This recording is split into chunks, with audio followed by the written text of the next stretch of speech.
Eat Them Slowly. Written by Lloiu. Have you ever eaten human? Sure, there's plenty of other animals you could eat, but nothing at all like human beings. There's just nothing better than picking out the perfect victim, biding your time, and then striking from the shadows. Now, some of my friends, they really like it. Like, to the extreme. So when they spot a human, they attack like fucking lions. They pounce, they bring them down, and in the blink of an eye, that poor bastard is gone. Hardly time to even register they're being eaten. My buds, they get a thrill out of it. I think they like the killing more than they like the food, to be honest. But me? No. I'm all about the eating. I like to savor my human. Let the juices send me into a euphoric trance. Let the flavors drive me into madness until all I can think is feed, feed, feed. Oh, the restraint it takes not to gobble them all up at once. But trust me, it's the right way. You start off real subtle. They barely even know something is wrong. A bite, a nibble, they don't know. But a bite and a nibble every so often isn't enough. Not nearly. No. Soon the nibbles will become bites, and oh boy do they start to notice. And then the fear floods through their body. Existential dread. It spreads through them like seasoning. The flavor is coming into stark, intense focus, and they'll fight back.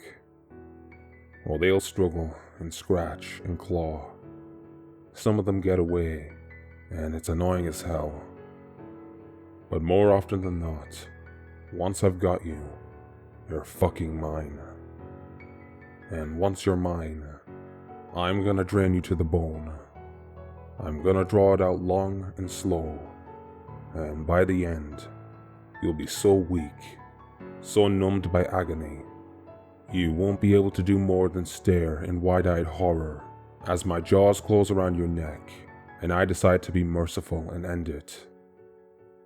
To be honest, you're better off with my overzealous buddies. At least they'll make it quick.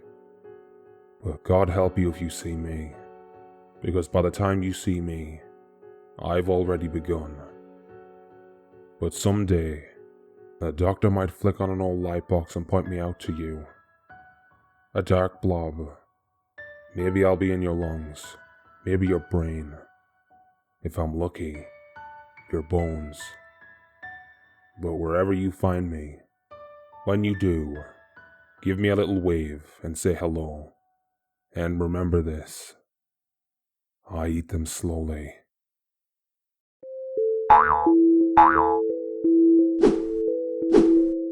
My Tumour and I, written by XX_chronic_XX.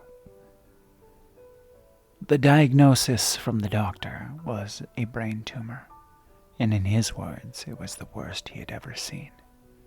He was surprised that I wasn't dead already. He said it covered my entire brain. I was told to enjoy the time I had left, and that there was nothing else they could do. I refused all help offered and walked out of the hospital in absolute shock. When I got home, I collapsed onto the sofa and cried myself to sleep. I dreamed I was surrounded by darkness, and from the darkness came a voice that held a mocking tone. We're going to become good friends, you and me. Sudden flashes of light revealed what was hidden in the darkness. I only caught a quick glimpse as the bright white light flickered, revealing a huge red mass of flesh and bone, long, thin tendrils protruding and flailing wildly in the air around it. An eyeball sat in the center of the mass of gore. It watched me, and it enjoyed my fear. Wake up now. It's playtime. I woke up drenched in sweat, and my head felt heavier, like a bag of sand was on top. Need to work on them neck muscles. I'm a growing boy. Came a voice inside my head, the same voice from my dream. Who's there? I called out. Something squirmed about inside my head, and then an immense pressure built up in my skull. A strange sensation, like something had wrapped itself around my brain tightly. You don't need to speak out loud, you know. I'm in your head, silly. Upon touching my head, it felt foreign to me. My hair was gone. My scalp felt like touching warm tuna mayonnaise. And when I looked up at my hand, it was covered in a thick, yellowy substance that resembled custard. I rushed over to the bathroom and looked at myself in the mirror. I could hardly recognize what I saw. My entire scalp was gone. Top of my head was so full of holes that it resembled a wasp nest.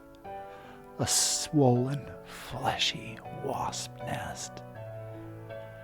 Now for the fun part, the voice in my head said excitedly. The stabbing pain began in my ears. It felt like two knives being twisted simultaneously. Relief came when blood sprayed out from both ears violently and two long tendrils emerged, flailing wildly. The holes in my head began pulsating before a huge spray of blood shot out from them, and hundreds of long tendrils emerged from the openings, whipping around my head furiously. Oh, it feels so good to finally stretch. It's very cramped in here. The days turned into weeks, and the weeks turned into confusion. I don't know my name anymore. My sight and hearing have both gone completely. All feeling left me. Now my body is just numbness. A world of nothing, inhabited by two people. My tumor